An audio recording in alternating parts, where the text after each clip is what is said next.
रहमतुल्लाहि व बरकातुहू। क्लास 8 के बारे में जो हमने चैप्टर उठाया था बेटे, उसका नाम था मेटल्स एंड नॉन मेटल्स।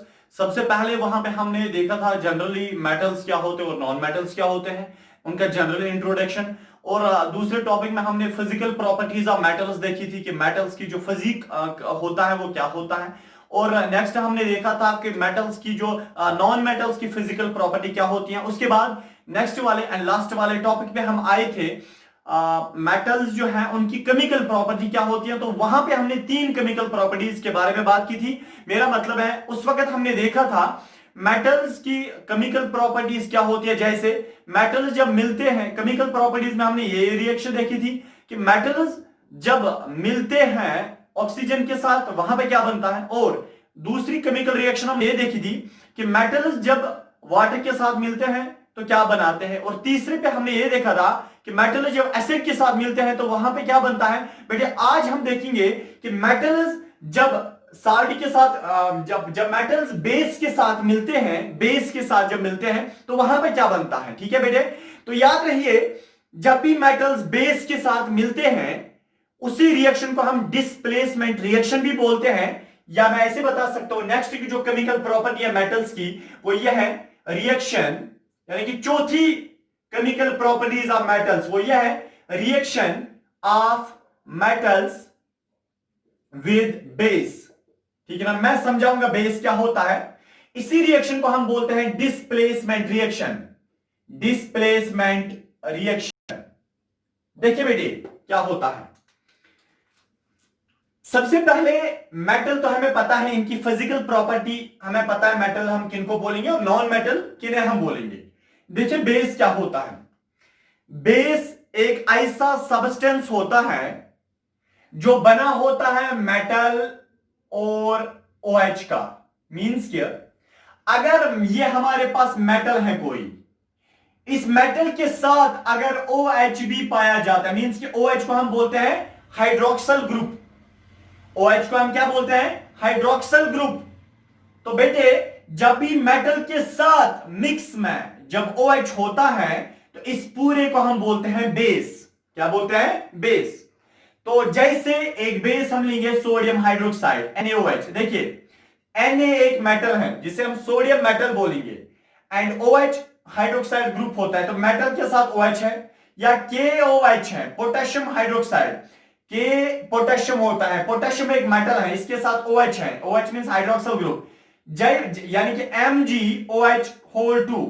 देखिए बेटे ये भी एक मेटल है, ये सॉरी बेस है, क्योंकि इसके साथ Mg मेटल है और OH ग्रुप पाया जाता है। जब भी मेटल के साथ OH ग्रुप पाया जाता है तो इस चीज को हम बोलते हैं, इस सब्सटेंस को हम बेस बोलेंगे। क्लियर हुआ बेटे। चलिए मैं एक एग्जांपल यहां पे लेता हूं। एल्युमिनियम एक मेटल है, ठीक है, या मैं पहले ही आपको जनरल में बताऊंगा, जब भी बेटे मेटल प्लस बेस जब मिलते हैं आपस में वहां पे साल्ट बनता है प्लस हाइड्रोजन गैस बनता है। Salt plus hydrogen gas. जब भी मेटल बेस के साथ मिलता है वहां पे साल्ट और हाइड्रोजन गैस बनेगा, याद रखिए। फॉर एग्जांपल हम किसी भी मेटल को लेंगे और किसी भी बेस को लेंगे, फिर आपस में मिलाएंगे, वहां पे कोई भी साल्ट बनेगा और हाइड्रोजन गैस। जरूरी है, ये चीज जरूरी है कि वहां पे साल्ट बनेगा ही बनेगा जब भी मेटल बेस के साथ मिलेगा, और वहां पे डिस्प्लेसमेंट हो जाएगा। मैं समझाऊंगा डिस्प्लेसमेंट क्या होता है। देखिए डिस्प्लेसमेंट, डिस का मतलब बदल देना, चेंज करना, तब्दील करना, रिप्लेस करना। डिस्प्लेसमेंट मींस कि जब जगह चेंज की जाती है इसको हम बोलते हैं डिस्प्लेसमेंट। अगर रिएक्शन में दो एटम्स आपस में जगह चेंज करते हैं इस चीज को हम बोलते हैं डिस्प्लेसमेंट रिएक्शन। ठीक है बेटे। फॉर एग्जांपल मैं आपको एक एग्जांपल देता हूं पहले।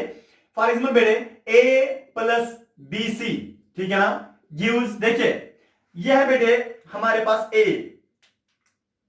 ये एक रिएक्टेंट है और BC अलग रिएक्टेंट है। A अगर आता है ये C को बोलता है मैं आपके साथ दोस्ती करूंगा, इस B को दफा करो, बाहर निकालो, ठीक है ना। तो A किसके साथ मिलता है, C के साथ, तो क्या बनेगा AC। अलग कौन निकला, B, ठीक है ना। जरा आप मुझे बताए B की जगह किसके साथ थी, C के साथ, बट प्रोडक्ट साइड देखो B अलग निकलता है, इसका मतलब बी ने अपनी जगह चेंज की, उसकी जगह किसने पकड़ी, ए ने। इसी को हम बोलते हैं, जब एटम्स, जनरल में ऐसे याद रखिए, जब एटम्स रिएक्शन में जगह चेंज करते हैं, इसको हम बोलते हैं डिस्प्लेसमेंट रिएक्शन। तो इस रिएक्शन में एटम्स ने आपस में जगह चेंज की ना, तो इसको हम बोलते हैं डिस्प्लेसमेंट रिएक्शन। ठीक है, फिर डबल डिस्प्लेसमेंट क्या होता है वो अलग मसला है, वो अभी आपको नहीं पढ़ना है। फिलहाल आप याद रखिए कि डिस्प्लेसमेंट रिएक्शन एक ऐसी रिएक्शन होती है जिस रिएक्शन में एटम्स आपस में जगह चेंज करते हैं। क्लियर हुआ बेटे? चलिए देखिए, मैं आपको एक एग्जांपल देता हूं। फॉर एग्जांपल एल्यूमिनियम, एल्यूमिनियम एक मेटल है बेटे, प्लस सोडियम हाइड्रोक्साइड एक बेस है। जब भी मेटल बेस के साथ मिलता है वहां पे क्या बनेगा बेटे, साल्ट प्लस हाइड्रोजन गैस। देखिए क्या क्या बनेगा वहां पे साल्ट बनेगा। कौन सा साल्ट? NaAlO2। ठीक है ना, वहां पे NaAlO2 यानी कि एक साल्ट बनेगा plus hydrogen gas H2 gas. ठीक है बेटे, तो वहां पे ये वाला साल्ट बनेगा। कौन सा साल्ट? इसको हम बोलते हैं sodium aluminate salt. Sodium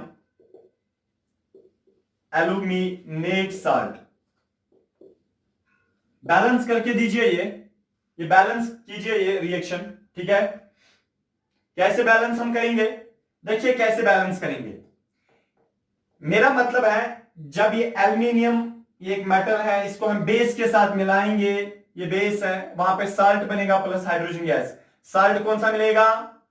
sodium aluminate ये साल्ट बनेगा प्लस हाइड्रोजन गैस। देखिए असल में क्या क्या हम इसको डिस्प्लेसमेंट रिएक्शन बोलेंगे? हाँ, देखिए एल्यूमिनियम आया, ये सोडियम के साथ मिला ना बेटे। अब देखिए हाइड्रोजन को बाहर निकाला गया। मैंने परसों ही बोला था, घर में हमेशा बच्चों को बोला जाता है बाहर निकलो, जब मेहमान आते हैं बाहर का मतलब आप अंदर दूसरे रूम में चले जाओ, तो हाइड्रोजन को हमेशा बाहर निकाला जाता है। तो इस वाले में किसको निकाला गया बाहर? हाइड्रोजन को। हाइड्रोजन की जगह सोडियम के साथ थी, आज इसको बाहर निकाला जाता है, मींस कि इसकी जगह चेंज की गई। ठीक है, इसको हम बोलते हैं डिस्प्लेसमेंट रिएक्शन। जगह किसने पकड़ी? दूसरे एटम ने। जब ये रिएक्शन में ये एटम्स आपस में जगह चेंज करते हैं, इसको हम बोलते हैं ना डिस्प्लेसमेंट रिएक्शन। तो डिस्प्लेसमेंट रिएक्शन हो गया। मुझे पता है आपको ये थोड़ा ड्राई लगता है, आपको ये समझ तो उतना नहीं आ रहा है, बट जस्ट फोकस। ठीक है ना, ये थोड़ा रिएक्शन पार्ट यहाँ पे 8th में बस इतना ही रिएक्शन पार्ट था, ये थोड़ा सा टफ था। हालांकि मैंने आपको परसों ही बोला था, असल में 9th का एक चैप्टर है atoms and structure of atom, वो पहले होना चाहिए, उसके बाद ये रिएक्शन पार्ट होना चाहिए। बहरहाल मैं ऐसे ही रखा, तो मैं क्या करूं, एक मेटल यानी कि एक रिएक्शन में एक मेटल दूसरे मेटल को, या मैं ऐसे आपको बताऊंगा, एक रिएक्शन में एक एटम दूसरे एटम को क्यों रिप्लेस करता है, क्यों उसको बाहर निकालता है, वहां पे खुद जगह लेता है। याद रखिए मेटल्स, ज्यादातर मेटल्स जो बेटे मेटल हो, फॉर एग्जाम्पल है मेटल प्लस मेटल के साथ कोई अदर सब्सटेंस है, अदर सब्सटेंस इसके साथ गिव्स ये और ये प्लस ये। ठीक है ना, फॉर एग्जाम्पल देखिए मेटल्स क्यों अपनी यानी कि यहां से उठते हैं और दूसरे सब्सटेंस के साथ मिलने की कोशिश करते हैं, और वहां उस सब्सटेंस के साथ जो मेटल होता है उसको बाहर निकालते हैं। मेरा मतलब है एक एटम रिएक्शन के दौरान एक एटम दूसरे एटम को क्यों बाहर निकालता है, दूसरे एटम को क्यों बाहर निकालता है, वहां पे खुद जगह लेता है। देखिए बेटे असल में जो मेटल ज्यादा रिएक्टिव होता है वो लो रिएक्टिव मेटल को बाहर निकालता है। कौन सा मेटल किस मेटल को बाहर निकालेगा? बेटे याद रखिए जो मेटल ज्यादा रिएक्टिव होता है, जो खतरनाक ज्यादा होता है, वो लो रिएक्टिव मेटल को बाहर निकालता है। इसका मतलब highly reactive metal low reactive metal को क्या करता है? रिप्लेस करता है, बाहर निकालता है। देखिए कौन सा मेटल ज्यादा रिएक्टिव है, यानी कि एक सीरीज हमारे पास होती है, एक हमारे पास एक वर्टिकल कॉलम या एक चार्ट होता है, उसमें लिखा होता है कौन सा मेटल ज्यादा रिएक्टिव है, कौन सा मेटल कम रिएक्टिव है। हमेशा highly reactive metal low reactive metal को बाहर निकालता है सबसे ज्यादा, उसी को हम बोलते हैं reactivity series. Reactivity series, reactivity series क्या होता है बेटे? रिएक्टिविटी सीरीज एक वर्टिकल कॉलम होता है जिसमें लिखा होता है हाईली रिएक्टिव मेटल ये है, उससे जो कम रिएक्टिव मेटल है वो ये है, उससे जो कम रिएक्टिव मेटल है वो ये है, और लास्ट में जो सबसे कम रिएक्टिव मेटल है वो लास्ट पे हम लिखते हैं। तो पहला जो सबसे ज्यादा रिएक्टिव मेटल है वो है पोटेशियम, POTTSIUM, पोटेशियम, ठीक है ना, POTTA। अब देखिए पोटेशियम सबसे ज्यादा रिएक्टिव है, और जो दूसरे नंबर पे जो रिएक्टिव है उसको हम बोलते हैं बेरियम, तीसरे नंबर पे है कैल्शियम, चौथे नंबर पे है सोडियम, नेक्स्ट है मैग्नीशियम, फिर है बेटे एल्यूमिनियम। इस तरह एल्यूमिनियम के बाद है जिंक, यानी कि ये क्या मैं लिख रहा हूं रिएक्टिविटी सीरीज। उसके बाद है आयरन, ठीक है ना, आयरन के बाद है बेटे एक और मेटल जिसका नाम है निकल। यानी कि ये सारे मैं मेटल्स लिख रहा हूं, कौन सा मेटल कितना ये रिएक्टिव है। उसके बाद है टिन, उसके बाद है लेड, ठीक है ना, ये मेटल्स हैं। अब देखिए उसके बाद है हाइड्रोजन, हाइड्रोजन। लास्ट पे बेटे एक मेटल होता है जिसको हम बोलते हैं गोल्ड। देखिए ये मैंने कुछ मेटल्स लिखे, जो मेटल सबसे ज्यादा रिएक्टिव है, पोटेशियम सबसे ज्यादा रिएक्टिव है। हमेशा अगर रिएक्शन के दौरान फॉर एग्जाम्पल यह है पोटेशियम प्लस NaOH, देखिए बेटे गिव्स, यह है पोटेशियम, यह है सोडियम हाइड्रोक्साइड, इसमें भी मेटल है ना सोडियम, यहां पे पोटेशियम है। हमेशा हाईली रिएक्टिव मेटल काम क्या करेगा, वो लो रिएक्टिव मेटल को बाहर निकालेगा, सोडियम को बाहर निकाला जाएगा। कौन? हाईली रिएक्टिव मेटल ये है, तो क्या बनेगा KOH प्लस Na, लो रिएक्टिव मेटल को बाहर निकाला जाएगा। Highly reactive metal low reactive metal को बाहर निकालता है। अगर फॉर एग्जाम्पल बेटे आपके पास है, फॉर एग्जाम्पल इनमें से ले लो कोई सोडियम Na, ये मैंने लिया सोडियम, ठीक है ना, अब प्लस चलिए मैं लूंगा zinc ZnOH for example, gives क्या देगा, हाईली रिएक्टिव कौन है, जिंक है या सोडियम है। ये देखिए जो ऊपर है वो हाई रिएक्टिव होते हैं, जो नीचे है वो लो रिएक्टिव होते हैं। सोडियम क्या है बेटे, high reactive as compare to zinc, zinc थोड़ा नीचे है।